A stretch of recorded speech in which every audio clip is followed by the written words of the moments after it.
Hello to my all viewers, welcome in our channel. आज से हम हिस्ट्री का टॉपिक शुरू कर रहे हैं जो आपके आने वाले हर एग्जाम्स के लिए इंपॉर्टेंट है, चाहे वो जीबीटी टेट का एग्जाम है, एचपी टेट है, कमीशन है, अदर क्लरिकल एग्जाम है, police, forest guard, nursing exams, किसी भी एग्जाम है, आपका हिस्ट्री का section as it is same ही रहता है। आपको 1 डे के 3 वीडियोस मिल जाया करेंगे। एक वीडियो आपको हिस्ट्री का रहेगा, सेकंड ज्योग्राफी का, थर्ड वन आपको पॉलिटिकल के वीडियोस मिल जाएंगे, जिससे आपका सिलेबस जो है वो जल्दी से जल्दी कवर हो जाए। उसके बाद हम इसके इंपॉर्टेंट क्वेश्चंस जो है उनको डेली सॉल्व किया करेंगे। क्लियर? तो यहाँ पे हम इसके सारे क्वेश्चंस कवर करने की स्टार्ट करेंगे। आज हम कर रहे हैं सिंधु घाटी सभ्यता, जिसके हम शॉर्टकट में क्वेश्चंस करेंगे, पर सभी क्वेश्चंस को यहाँ पे हम क्लियर करेंगे। ओके, कोई भी क्वेश्चंस आपका यहाँ पे छूटना नहीं चाहिए। सो स्टार्ट करते हैं। सिंधु घाटी सभ्यता। सिंधु घाटी सभ्यता का जो समय कहा जाता है कि कितने समय काल की है, तो ये टाइमिंग भी आपको एग्जाम में आती है। तो 2500 से 1750 ईसा पूर्व सिंधु घाटी सभ्यता को अन्य किस नाम से जाना जाता है? फर्स्टली तो आता है त्रिभुजाकार सभ्यता, इसे कहा जाता है। ये 3 दिशाओं में फैली हुई है, इसलिए इसे त्रिभुजाकार सभ्यता कहा जाता है। अन्य नाम आते हैं हड़प्पा सभ्यता और प्राक प्रातिहासिक सभ्यता या फिर कांस्य युगीन सभ्यता। तो ये तीनों चारों जो मैंने आपको क्वेश्चन बताए हैं मोस्ट इंपॉर्टेंट है, आपने इसको बहुत अच्छे से रीड करना है। ओके, नेक्स्ट आता है खोज कब की गई। तो सबसे पहले आता है हड़प्पा की खोज। क्लियर? यहाँ पे ये क्या है? हड़प्पा है और ये हमारा मोहनजोदड़ो है। तो हड़प्पा की खोज जो है ये की गई 1921 में। किसके द्वारा की गई? राय बहादुर दयाराम साहनी के द्वारा। हड़प्पा जो है ये तो देखिए आपको सन भी पूछा जाता है और इनका नाम भी पूछा जाएगा। फिर हड़प्पा जो है ये आपका पाकिस्तान में पड़ता है। क्लियर? और कौन सी नदी के किनारे है? रावी नदी के किनारे। नेक्स्ट आता है मोहनजोदड़ो, जिसकी खोज की गई 1922 में। किसके द्वारा की गई? ये की गई है राखल दास बैनर्जी के द्वारा। क्लियर? ये आपका सिंध प्रांत में पड़ता है, पाकिस्तान के। दोनों ही पाकिस्तान में ही है, पर ये पाकिस्तान के लरकाना में पड़ता है और ये जो है पाकिस्तान के ये पड़ता है आपका मोन्टो गोमरी में। ओके, मोन्टो गोमरी। क्लियर? तो ये जो मोहनजोदड़ो है इसे सिंध का बाग भी कहा जाता है, तो ये इसका अन्य नाम आएगा सिंध का बाग।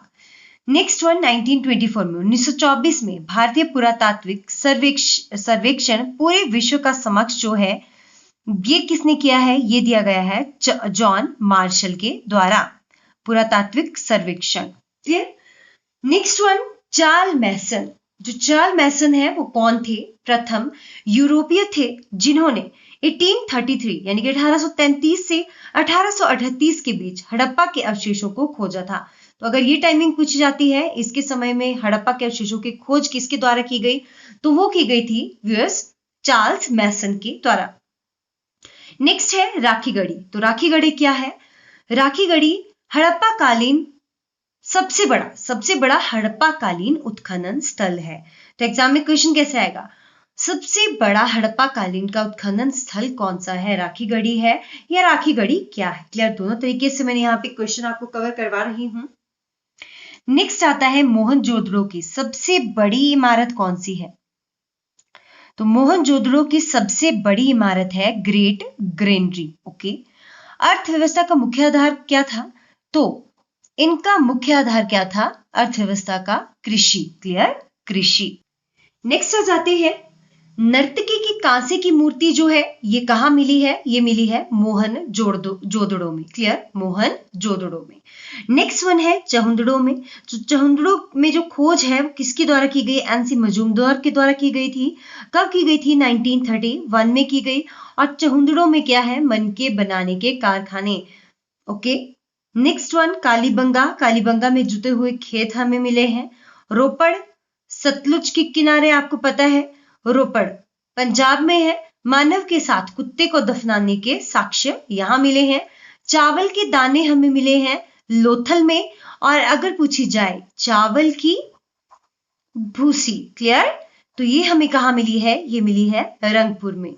और घोड़े बनाने के अवशेष, ये आगे आ जाएगा क्वेश्चन, घोड़े बनाने के अवशेष मिले हैं घोड़े के अवशेष ये मिले हैं सुरकोटड़ा में। क्लियर? सुरकोटड़ा में। नेक्स्ट वन आ जाते हैं हम नगर योजना पे। तो हड़प्पा सभ्यता के जो लोग थे, इनकी नगर योजना जो थी वो क्या थी? सबसे महत्वपूर्ण विशेषता थी।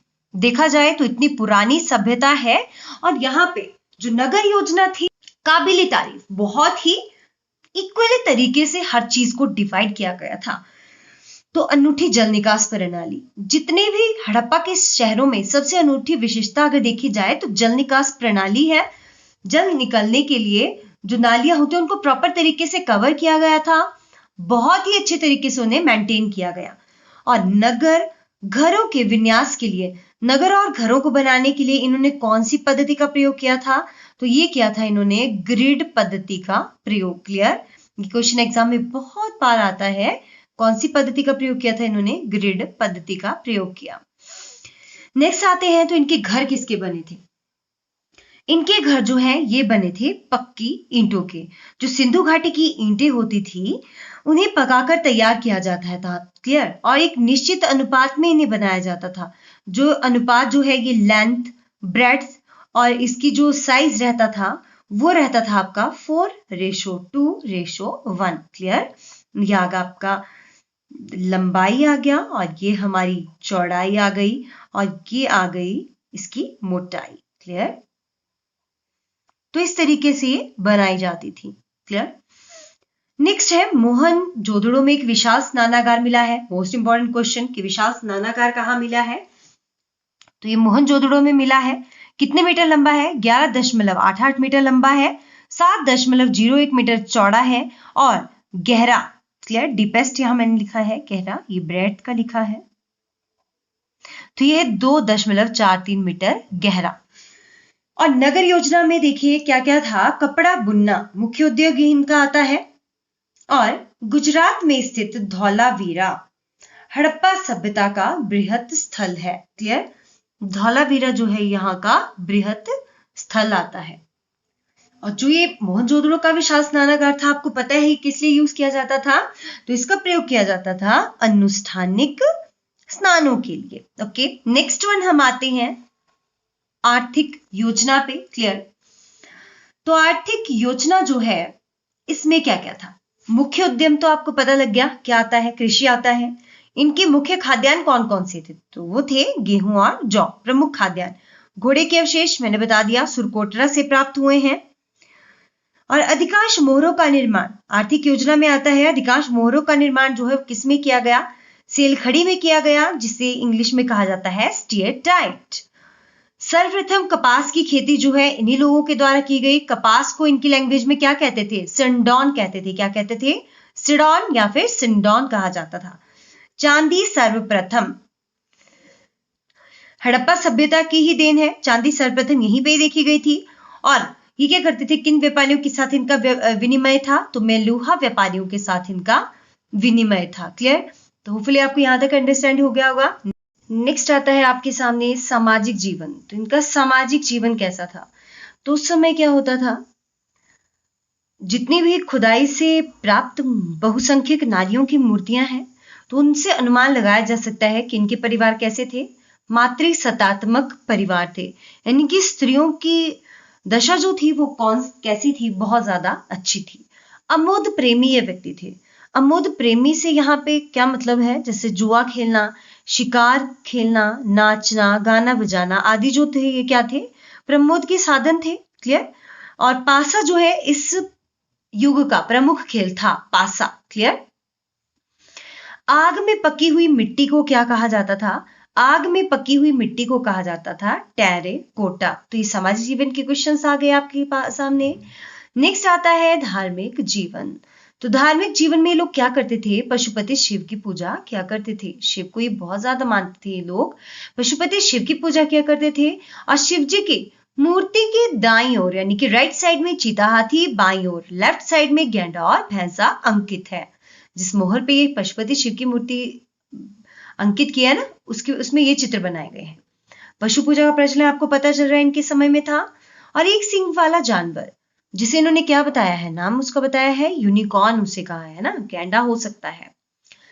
तो फाख्ता जो था इस समय का पवित्र पक्षी था। स्वास्तिक चिन्ह हड़प्पा सभ्यता की ही देन है। मोहनजोदड़ो का शाब्दिक अर्थ क्या है?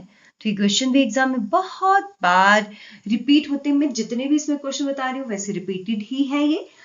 और मोहनजोदड़ो का शाब्दिक अर्थ क्या है? मृतकों का टीला। नेक्स्ट वन आते हैं हम राजनीतिक प्रश्न पे, यानी कि राजनीतिक जीवन से कौन से प्रश्न आएंगे? तो हड़प्पा का शासन जो है वो संभवतः वाणिज्य यानी कि व्यापारी वर्ग के ही हाथों में था। तांबे का रथ कहां से प्राप्त हुआ है? तो तांबे का रथ जो है ये कहां था? दैमाबाद में। कहां पे? दैमाबाद में। नेक्स्ट वन आता है लिपि तथा लेखन कला। हड़प्पा सभ्यता की प्रचलित लिपि कौन सी है? चित्राक्षर लिपि, जिसे पिक्टोग्राफिक चित्र, पिक्ट, क्लियर। इसकी लिखावट यानी कि इसके लिखने का जो तरीका है वो दाईं से बाईं और बाईं से दाईं ओर है, क्लियर।